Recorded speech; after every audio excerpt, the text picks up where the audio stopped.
ইসরায়েলের সঙ্গে যে কোনো মুহূর্তে নতুন যুদ্ধ শুরু হতে পারে বলে সতর্কবার্তা ইরানের প্রথম ভাইস প্রেসিডেন্ট মোহাম্মদ রেজা আরেফ বলেছেন, ইসরায়েলের হামলা মোকাবেলার জন্য ইরান সর্বদা প্রস্তুত। কারণ ইসরায়েল ও ইরানের মধ্যে কোনো যুদ্ধবিরতি চুক্তি হয়নি এবং বর্তমানে যা চলছে তা সাময়িক যুদ্ধবিরতি।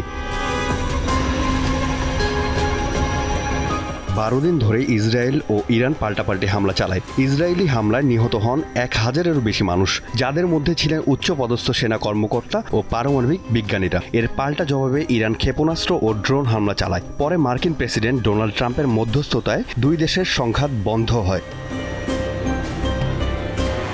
প্রতিবেশী দেশ ইসরায়েলের সঙ্গে সংঘাত আবার শুরুর আশঙ্কার কথা বলেছেন ইরানের সর্বোচ্চ নেতা আয়াতুল্লাহ আলী খামেনির সামরিক উপদেষ্টা ইয়াহিয়া রহিম সাফাভিও। গত রোববার ইরানের সংবাদ মাধ্যমগুলোকে তিনি বলেন, সবচেয়ে খারাপ পরিস্থিতির জন্য পরিকল্পনা প্রস্তুত করেছে তার দেশ। গত জুনে সংঘাত বন্ধের পর থেকে ইরানকে একের পর এক হুমকি দিয়ে আসছে ইসরায়েল ও যুক্তরাষ্ট্র। বলছে, তেহরান যদি তাদের পরমাণু সমৃদ্ধ কার্যক্রম আবার চালু করে, তাহলে দেশটির পরমাণু স্থাপনাগুলোয় আবার হামলা চালানো হবে।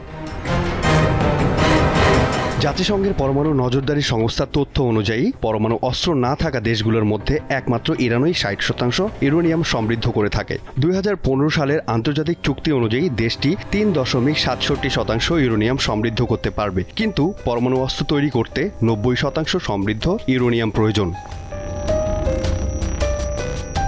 গত সপ্তাহে ব্রিটেন, ফ্রান্স ও জার্মানি হুঁশিয়ারি দিয়েছে যে ইরান আবার পারমাণবিক কর্মসূচি জোরদার করলে 2015 সালের চুক্তির অধীনে তুলে নেওয়া নিষেধাজ্ঞা পুনর্বহাল করা হবে। এ অবস্থায় ইরানি কর্মকর্তা ইঙ্গিত দিয়েছেন দেশটির পারমাণবিক অস্ত্র বিস্তার রোধ চুক্তি এনপিটি থেকে সরে আসতে পারে।